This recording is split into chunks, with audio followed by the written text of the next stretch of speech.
يعطيكم العافية أحبائي المشاهدين. اليوم إن شاء الله بدي أسوي لكم جاتو التفاح أو فطيرة التفاح. هلا عندي المقادير، عندي 3 بيضات، وعندي زبديتين ونص طحين. طبعا الطحين إخواتي بنضيفه تدريجيا لنعرف قديش الكمية بتستهلك طحين. وعندي فنجان من الزيت، فنجان قهوة طبعا، وعندي زبدية من السكر، وعندي فنجان سكر مشان طبعا نكرمله بالصينية، وعندي معلقة حليب كبيرة، وعندي 3/4 الكاسة من عصير البرتقال، وطبعا كاسة مي، وعندي 3 تفاحات مثل ما شايفين اخواتي. انا مقطعتهم شرايح تقريبا بسماكة نص سنتي، مثل ما شايفين سماكة نص سنتي.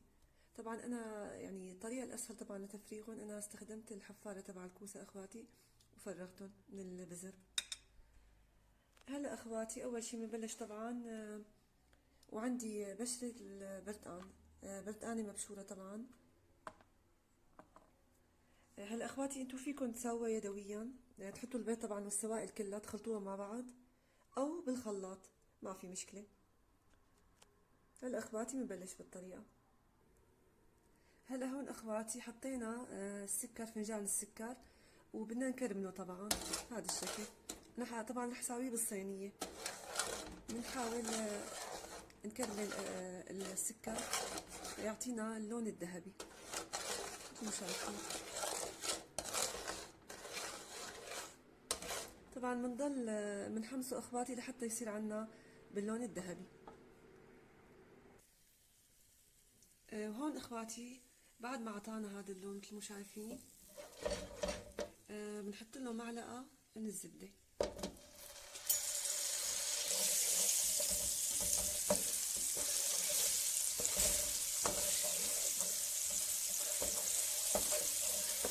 طبعا اخواتي بنفرغها بنتقل للمرحلة الثانية. هلا هون اخواتي بنحاول نوزعه بكل الصينية قبل ما يبرد، لانه اذا برد اخواتي ما بعود فينا انه نوزعه على الصينية كلها. هلا بقى بنطبق الجاتو.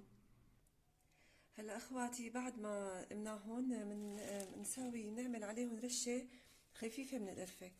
وطبعا اللي ما بيحب يعني هي اذواق، بس هي القرفة كتير تعطيها طعمة طيبة. بنرش طبعا كمية من القرفة بهذا الشكل.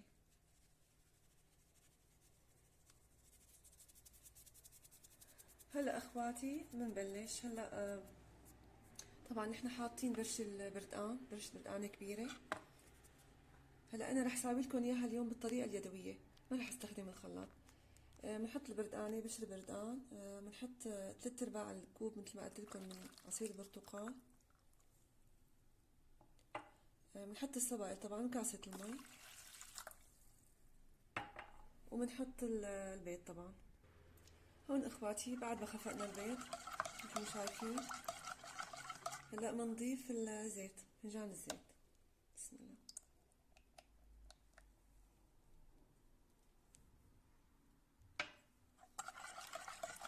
طبعا زبدية السكر اللي عندنا، الكمية اللي عندنا اياها من السكر، ومعلقة الحليب.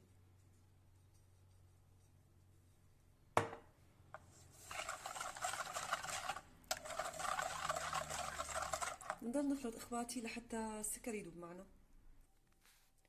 هلا هون اخواتي خلطنا اول زبدية من الطحين مثل ما شايفين. هلا بنحط الزبدية الثانية طبعا المنخولة.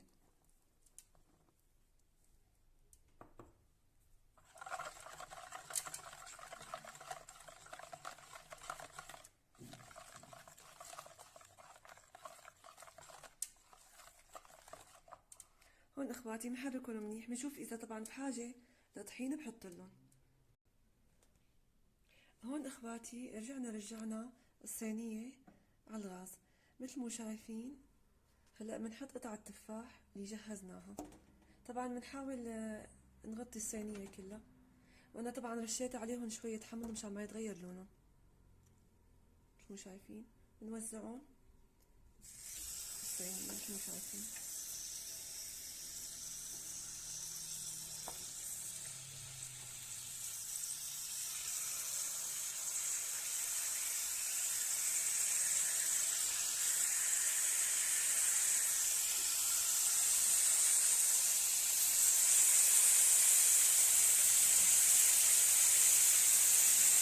طبعا هي المرحلة إخواتي مشان ياخذوا طعمة الزبدة والقرفة والكراميل. هلا هون إخواتي تقريبا بنتركن لمدة دقيقتين من تحت ودقيقتين من فوق، بنقلبهم طبعا، بعدين بنصب خليط الجاتو اللي عملناه. هون إخواتي ضفنا لهم زبدية طحينة، رجعنا مثل ما شايفين هذا القوام بدنا اياه. هلا طبعا بنضيف ظرف البيكنج باودر آخر شي.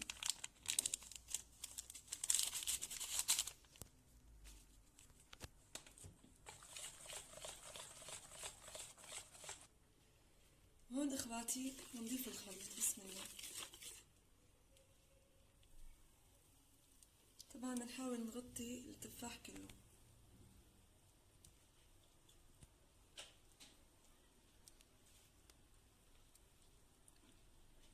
هون إخواتي مثل ما شايفين وزعناهم بالصينية.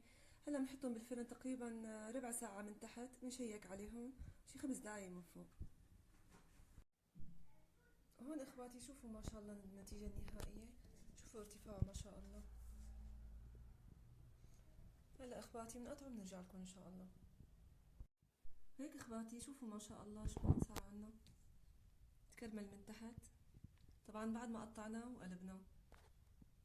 شوفوا ما شاء الله إخواتي، شوفوا الارتفاع كمان تبع الجاتو.